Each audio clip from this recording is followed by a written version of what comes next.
ஸ்ரீமன்னாராயணாய நமஹ. நம்ம 4வது தசகத்தில் 4 ஸ்லோகங்கள் வரைக்கும் பாஷ்யம் பார்த்தோம். இப்போ 5வது ஸ்லோகத்தை பார்க்கலாம். இது அஷ்டாங்க யோகம் சொல்லப்பட்டிருக்கு. விஸ்புடாவயவ பேத சுந்தரம் த்வத்வபுஸ்சுசிரசீலனாவசாத் அஸ்ரமம் மனசி சிந்தயாமஹே தியானயோக நிரதாஸ்த்வதாஸ்ரயாஹ. அப்பா, உம்மை அடைஞ்சு நாங்கள் தியான யோகத்தில் ஆழ்ந்து நீண்ட கால அபியாச வசத்தினால, அது லேஸில் எங்களுக்கு கிடச்சிட போகிறதில்ல, நீண்ட கால அபியாச வசத்தினால ரொம்ப தெளிவாக வெவ்வேறு அவயங்களில் அழகாக அனுபவிச்சு உம்முடைய திருமேனியை சிரமம் இல்லாமல் மனசில் தியானிச்சுட்டே இருப்போம். அஸ்ரமம்னா சிரமம் இல்லாத, அஸ்ரமமாக அதாவது சிரமம் இல்லாத மனசி சிந்தையாமகே, மனசில் சிந்தனம் பண்ணி தியானம் பண்ணி உம்மை தியானிச்சுட்டே இருப்போம்ப்பா அப்படிங்கிறார். தியாயதாம் சகல மூர்த்திம் ஈத்ருஷீம் உன்மிஷன் மதுரதா ஹிருதாத்மனாம் சாந்திரமோதரசரூபமாந்தரம் பிரம்மரூபமயி தேவ பாஷதே. அப்பா, நீ அன்பின் வடிவமாக இருக்க. அப்படி எல்லா அவயவங்கள்லையும் தியானிக்கிறவாளுக்கு அதனுடைய இனிமையினால் தியான மூர்த்திம் சகல மூர்த்தி மீதுருஷம் தியாயத்தாம், அப்படி எல்லா உம்முடைய அவயவங்கள்லாம் ஒவ்வொரு அவயவமாக தியானிக்கும் பொழுது பரிபூர்ணமான ஆனந்த ரசரூபமான பரபிரம்ம ரூபம் மனசில் தானே அவளுக்கு பிரகாசிக்கிறது.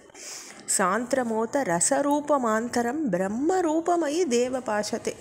அப்படிப்பட்டவாளுக்கு அது தானே அவளுக்கு அந்த பிரம்ம ரூபமும் மனசில் பிரகாசிக்கிறது அப்படிங்கிறார் பட்டர். அடுத்த ஸ்லோகம். தத் சமாஸ்வதன ரூபிணீம் ஸ்திதிம் த்வத் சமாதிமயி விஸ்வநாயக ஆஸ்ரிதா புனரத பரிஷ்யுதௌ ஆரபே மஹிச்ச தாரணாதிகம். இதில் என்னென்னா, முதல் வார்த்தை தத் சமாஸ்வதன. அப்பா, உன்னோட நாங்கள் லயிக்கணும், அந்த ரூபத்தை தியானிக்கணும், அந்த ஸ்திதியாக, அதாவது ஸ்திதி சம்ஹாரம் சிருஷ்டிக்கிற அந்த ரூபத்தை அப்படி நாங்கள் லயிச்சு அதை நாங்கள் சமாதியான நிலையில் உங்ககிட்ட நாங்கள் அடைஞ்சிட்டோம்னா, அந்த சமாதியிலேருந்து நழுவுதல் ஏற்பட்டால் கூட மீண்டும் நாங்கள் தாரணை எல்லாத்தையும் தொடங்கி அந்த சமாதி நிலையை நாங்கள் அடைய வச்சுப்போம் அப்படின்னு பட்டர் சொல்கிறார். அடுத்த ஸ்லோகம்.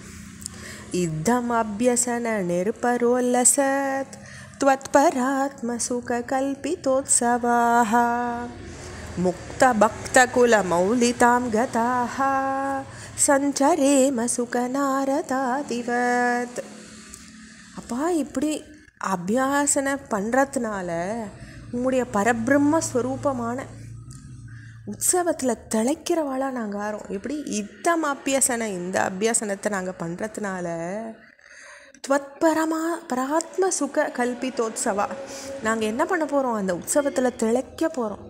ஜீவன் முக்தர்களான பக்தர்களில் தலை சிறந்தவாளான சுகர் நாரதர்லாம் போல் நாங்களும் சஞ்சரிப்போம்ப்பா அப்படின்னு சொல்கிறார். முக்த பக்த குல மௌலிதாம் கதாக சஞ்சரேம சுக நாரதாதிவாத். சுகரும் நாரதரும் எப்படி சஞ்சரித்தாலோ அப்படி நாங்களும் சஞ்சரிப்போம்ப்பான்னு சொல்லி பட்டர் அந்த நாராயணனை பார்த்து சொல்கிறார். அடுத்த ஸ்லோகம். த்வத் சமாதி விஜயே துய புனர் மங்ஷு மோக்ஷ ரசிக கிரமேனவா யோகவஸ்யமனிலம் ஷட்டாஸ்ரயைர் உன்னயத்யஜ சுஷும்னயா சுனைஹி. நம்ம ஒரு இதுவும் நம்ம பார்த்துருக்கோம் நாடிகளில். அதில் முதுகெலும்பு நடுவில் இருக்கிற மெல்லிதான நாடிக்கு பேர் சுஷும்னா நாடி. அதில் மூலாதாரம், சுவாதிஷ்டானம், மணிப்பூரகம், அநாகதம், விசுத்தி, ஆக்ஞைன சக்கரங்கள் இருக்கும் பொழுது அது ஒவ்வொன்றா மனுஷன் தாண்டும் பொழுது தான் அவருக்கு யோகம் சித்தியாகுது. அப்போது பிறப்பற்ற ஈசனேன்னு அழைக்கிறார் சுவாமியை. உங்ககிட்ட சமாதி ஜெயம் ஏற்பட்ட பிறகு யோகியானவன் சக்தியையோ முக்தியையோ கிரம முக்தியையோ விரும்பினான்னாக்கா பிராணவாயுவை சுஷும்னா நாடி வழியாக 6 ஆதாரங்களை கடந்து மெதுவாக மேலே கொண்டு போகிறான்ப்பா அப்படின்னு அவனுடைய வழியை இந்த ஸ்லோகத்தில் சொல்கிறார். இதனுடைய தொடர்ச்சியை நம்ம அடுத்த பகுதியில் பார்க்கலாம். ஓம் ஸ்ரீமன் நாராயணாய நமஹ.